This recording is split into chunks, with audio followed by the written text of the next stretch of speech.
has launched an attack on Yemen, a bombing attack so far.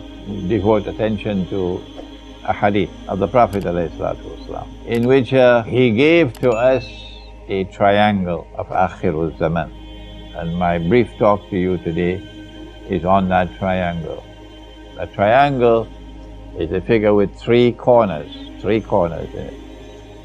In one corner he said, Allahumma barik lana fi Shamina, our Sham, our beloved Sham. Sham is Syria, Sham also includes Palestine and so on. So he prays for Allah's blessings on Sham, which is most of all Damascus.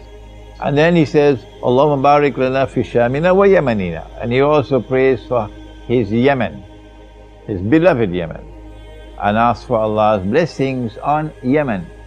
One corner of the triangle is Sham, the next corner of the triangle is Yemen. And both Sham and Yemen have very important roles to play in Akhirul Zaman. For example, Damascus. It is in Damascus that Imamul Mahdi will be present. Not only do you have Imamul Mahdi in Sham, in Damascus, and have Dajjal also present at the same place in Damascus, in Sham, when the Imam is there. But number three, that Nabi Isa alayhi salam, Jesus, returns right there, the same spot. He refers to it as our Yemen, therefore our beloved Yemen. This also is a very important corner. Why? Because one of the signs of the last day, major signs of the last day, a fire is going to come out of Yemen, said the Prophet ﷺ. State Department in the United States not going to like this at all. Oh no. A fire is going to come out of Yemen.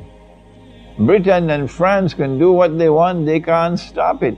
A fire is going to come out of Yemen and drive people to their place of assembly for judgment. MashaAllah, this is lovely language, I love it. So Yemen has a very important role to play in Akhirul Zaman, and those who have been traitors to Islam, they have to be scared of Yemen, because it's coming, the fire is coming. What is the third corner of the triangle? The people ask, O Messenger of Allah, what about our Najd? Today when you ask people about Najd, they have forgotten.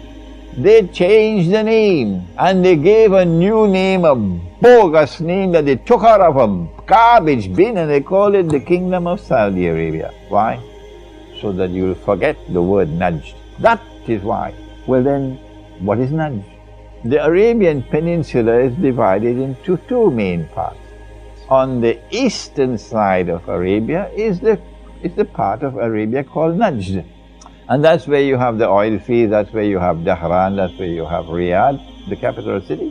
Why did they change the name?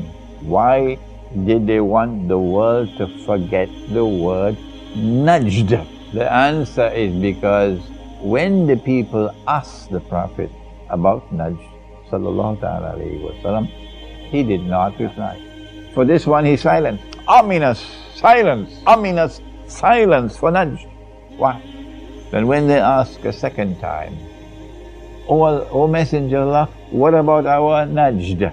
The time has now come with the Saudi attack on Yemen for us to expose you as bogus and fraudulent as scholars of Islam. When the Prophet answered, this is what he said, pointing to Najd. He said, from Najd there will be fitna, test and trials for the people. And that's what we now experience. And earthquakes. And earthquakes are not only physical earthquakes, you have political earthquakes as well. You have monetary earthquakes as well, like the petrodollar monetary system. And he said about Najd, the corner of the triangle, the third corner, he said, Qarnu Shaitan. Qarn means a horn, but Qarn also means an age, a period of time. And so we concluded when the Prophet said about Najd, the third corner of the triangle, that this is Qarnu Shaitan, we say that's this satanic age.